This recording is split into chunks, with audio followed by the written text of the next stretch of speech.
بسم اللہ الرحمن الرحیم نحمدہ ونصلی علی رسولہ الکریم اما بعد۔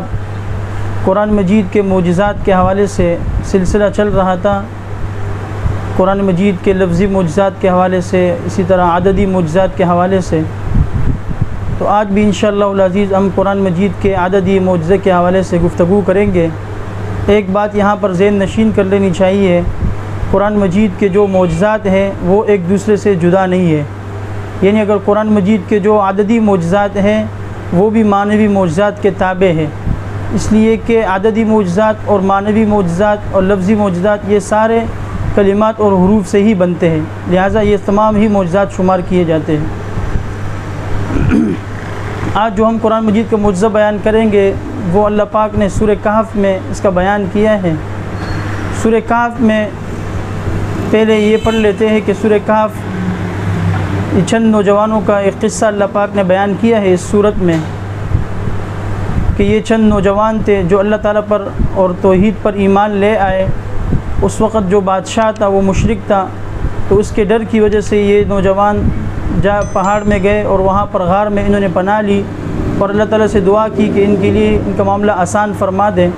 تو اللہ پاک نے ان کو 309 سال سلایا، اور پھر 309 سال کے بعد اللہ پاک نے ان کی عزت اور اکرام کیا، اور اتنا اکرام کیا کہ قرآن مجید کے ایک مکمل سورت کا نام اس غار کے حوالے سے رکھ دیا گیا ان کے اکرام اور اعزاز کی وجہ سے۔ یہ مختصر ان کا قصہ تھا۔ اس قصے میں اللہ پاک نے ایک عددی معجزہ بیان کیا ہے،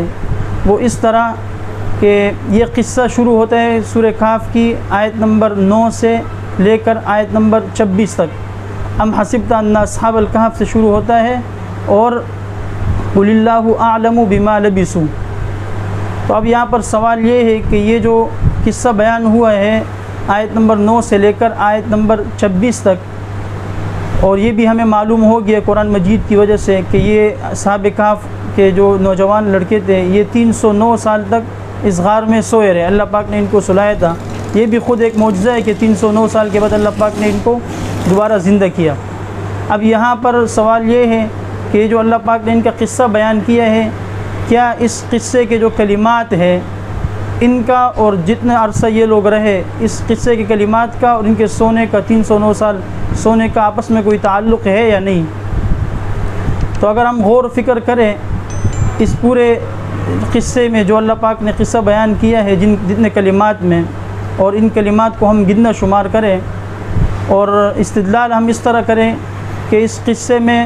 کیونکہ یہ کہ 309 سال سوئے رہے جو یہ زمانہ بتا رہا ہے اللہ پاک ہمیں، تو اسی طرح اگر ہم اس قصے کے ابتداء میں جو لفظ آیا ہے جو زمانے پر دلالت کرتا ہے، اور اسی طرح اس قصے کے آخر میں جو لفظ آیا جو زمانے پر دلالت کرتا ہے، اس کو اگر ہم دیکھیں تو وہ لفظ ہے لبثوا کا کلمہ۔ لبثوا یعنی وہ رہے، اس غار میں رہے۔ ایک یہ لفظ شروع قصے میں آیا ہے اور ایک لفظ یہ آخر قصے میں آیا ہے۔ آخر قصے میں قل اللہ اعلم بما لبثوا، اور شروع قصے میں فضربنا علی آذانہم فی الکہف سنین عددا ثم بعثناہم لنعلم ای الحزبین احصی لما لبثوا امدا، شروع قصے میں آیا۔ تو اگر ہم لبث یہ شروع قصے میں آئے یہاں سے کلمات گننا شروع کریں، اور آخر جو آیت نمبر 26 میں لبث کا لفظ آیا لبثوا یہاں تک گنے، تو یہ جو کلمات ہیں یہ بھی 309 ہے، یعنی اللہ پاک نے جتنا ان کو سلایا ہے 309 سال، اتنے ہی کلمات میں ان کا قصہ بھی اللہ پاک نے بیان کر دیا ہے۔ تو یہ قرآن مجید کا عددی معجزہ ہے۔ اسی طرح یہ جو وَلَبِثُوا فِي كَهْفِهِمْ 300، اگر کوئی کہے کہ یہ تو ایسی اتفاقی طور پر یہ بات آ گئی ہے تو ٹھیک ہے، اگر یہ اتفاقی بات ہے تو وَلَبِثُوا فِي كَهْفِهِمْ 300 سِنِينَ وَازْدَادُوا 9، تو 300 یہاں پر بھی 300 کلمات، یعنی 300 گنتی پر 300 کلمات پورے ہو جاتے ہیں۔ تو کیا یہ بھی اتفاق ہے؟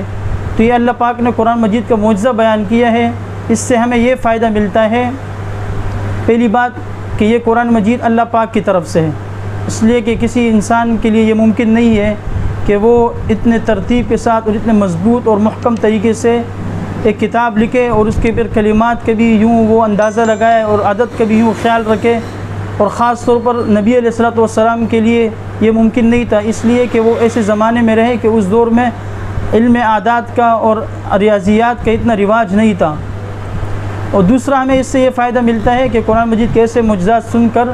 بنسبت ایک مومن کے ایمان بڑھتا ہے، جیسے کہ اللہ پاک نے سورہ احزاب میں فرمایا وما زادہم الا ایمانا و تسلیما، آیت نمبر 22 میں۔ وآخر دعوانا ان الحمد للہ رب العالمین۔